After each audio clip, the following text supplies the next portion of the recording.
ജന്മന സുവിശേഷം പ്രസംഗിക്കാനുള്ള വരമുള്ള അല്ലെങ്കിൽ ദൈവവിളിയുള്ള മനുഷ്യരുണ്ട്.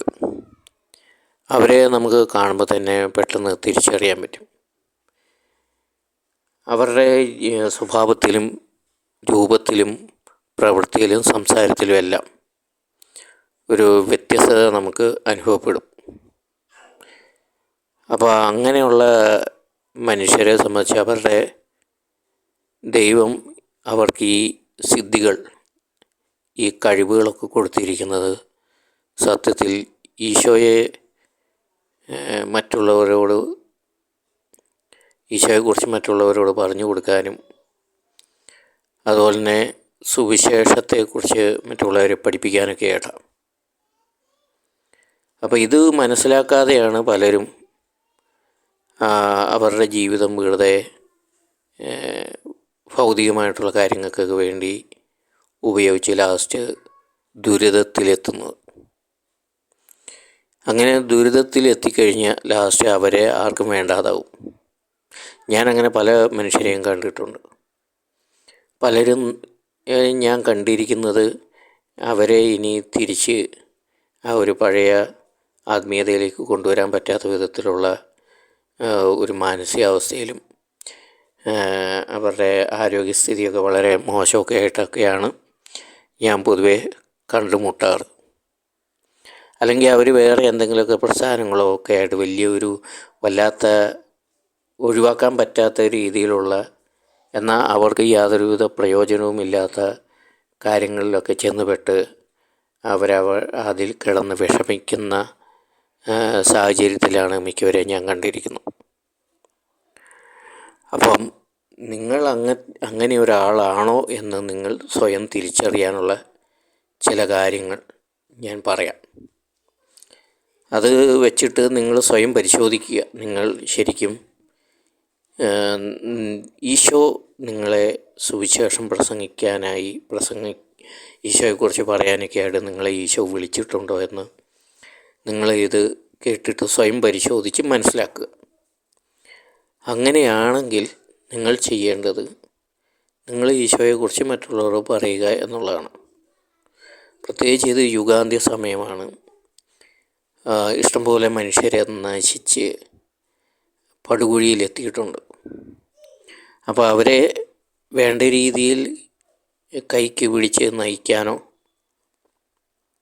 അല്ലെങ്കിൽ അവരെ നന്മയിലേക്ക് നയിക്കാനൊന്നും ആരുമില്ല, ആർക്കും സാധ്യമല്ലെന്ന് വെച്ച് കഴിഞ്ഞാൽ ഇത്തരത്തിലുള്ള മനുഷ്യരെ ഡീൽ ചെയ്യുക, കൈകാര്യം ചെയ്യുക, അവരുമായിട്ട് മിങ്കിൾ ചെയ്ത് പോവുക എന്ന് പറയുന്നത് അത്ര എളുപ്പമുള്ള കാര്യമല്ല.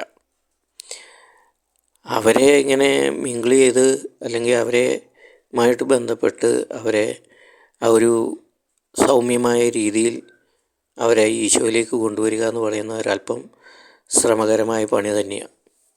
അപ്പോൾ അതിനൊരു പ്രത്യേക നയവും പ്രത്യേക ഒരു കഴിവും സിദ്ധിയൊക്കെ ഉണ്ടെങ്കിൽ അത് സാധിക്കുകയുള്ളൂ.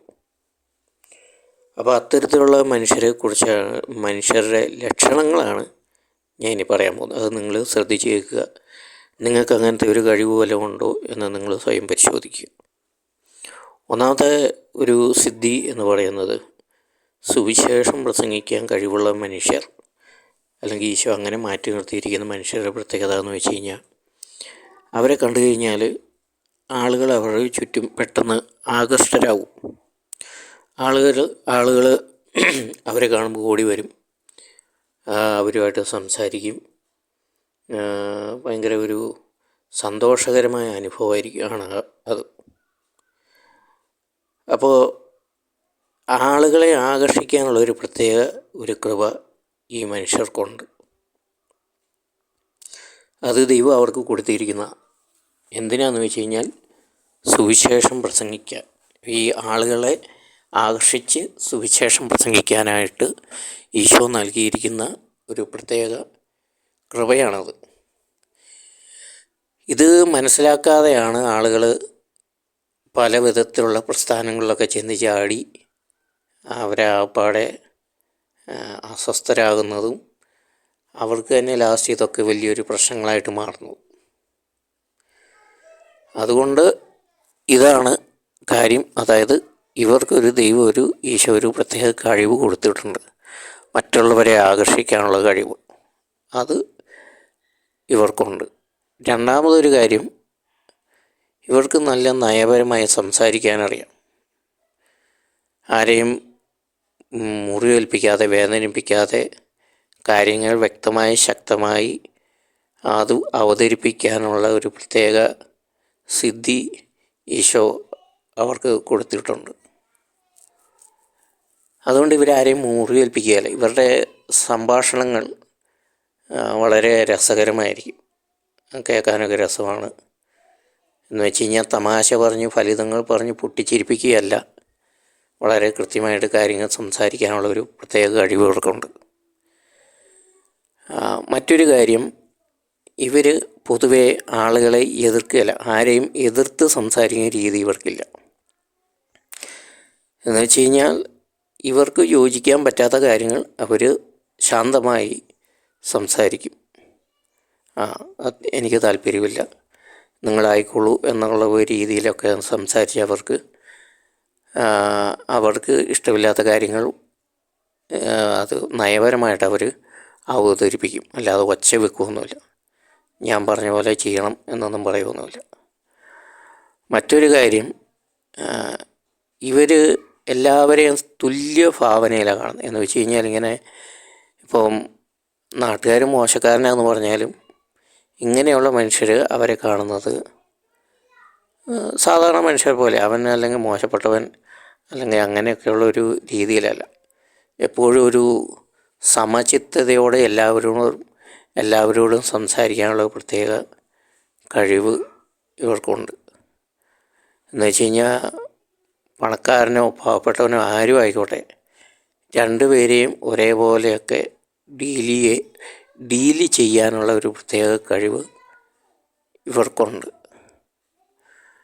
പിന്നെ വേറൊരു സിദ്ധി ഇവർക്കുള്ള കഴിവെന്ന് വെച്ച് കഴിഞ്ഞാൽ, ഇവർ ഈ ആവശ്യമില്ലാതെ പരാതിയും പരിഭവവും പറഞ്ഞ് നടക്കുകയില്ല. എന്തെങ്കിലും ഉണ്ടെങ്കിൽ അവർ സ്വയം അങ്ങ് ഉള്ളിലൊതുക്കി അങ്ങ് കഴിയുകയേ ഉള്ളൂ. പിന്നെ ഇവരെ സംബന്ധിച്ച് ഈ വലിയ ആഡംബരങ്ങളോ അല്ലെങ്കിൽ അങ്ങനെയുള്ള കാര്യങ്ങളും വലിയ താല്പര്യമൊന്നുമില്ല. ഇങ്ങനെയുള്ളൊരു പൊതുവെ സാധാ ഡ്രസ്സും അല്ലെങ്കിൽ അങ്ങനെയൊക്കെയാണ് അവരുടെ ഒരു ശൈലി. പിന്നെ ഇവർ വലിയ വാചാലമായിട്ട് പ്രാർത്ഥിക്കണമെന്നൊന്നുമില്ല. ഇങ്ങനെയൊക്കെ ഉള്ള ഒത്തിരി നിഗൂഢമായിട്ടുള്ള ഒരു സ്വഭാവ വിശേഷങ്ങൾ ജന്മസിദ്ധമായിട്ട് സുവിശേഷം പ്രസംഗിക്കാനായിട്ട് ഈശോ വരം നൽകിയിട്ടുള്ള ആളുകൾക്കുണ്ട്. അപ്പോൾ ഇതൊക്കെയാണ് നിങ്ങൾ സ്വയം ചിന്തിക്കേണ്ടത്. നിങ്ങൾ ഇത്തരത്തിലുള്ള ഒരാളാണോ, അല്ലെങ്കിൽ നിങ്ങളെ ഈശോ ജന്മനാ തന്നെ സുവിശേഷം പ്രസംഗിക്കാനായിട്ട് വിളി തന്നിട്ടുള്ള ഒരാളാണോ എന്നൊക്കെ നിങ്ങൾ സ്വയം പരിശോധിക്കുക, കണ്ടെത്തുക. അഥവാ നിങ്ങൾ അങ്ങനെ ഒരാളാണെങ്കിൽ നിങ്ങൾ ചിന്തിക്കേണ്ടത് മൈക്ക് കെട്ടി എങ്ങനെ വചനം പ്രഘോഷിക്കാമെന്നല്ല. നിങ്ങൾ ചെയ്യേണ്ടത്, അല്ലെങ്കിൽ ഞാൻ ചെയ്തുകൊണ്ടിരുന്നത്, ആദ്യകാലങ്ങളൊക്കെ ചെയ്തുകൊണ്ടിരുന്നത്, ഇങ്ങനെ നമ്മൾ കണ്ടെത്തുന്ന മനുഷ്യരിലേക്ക് നമ്മുടെ ജീവിതാനുഭവങ്ങളും കാര്യങ്ങളും ഒക്കെ പറഞ്ഞു കൊടുത്ത് അവരെ ഈശോയിലേക്ക് നയിക്കുകയാണ് ചെയ്തിരുന്നത്. അങ്ങനെ പലരും രക്ഷപ്പെട്ടിട്ടുണ്ട് ആത്മീയമായിട്ട്.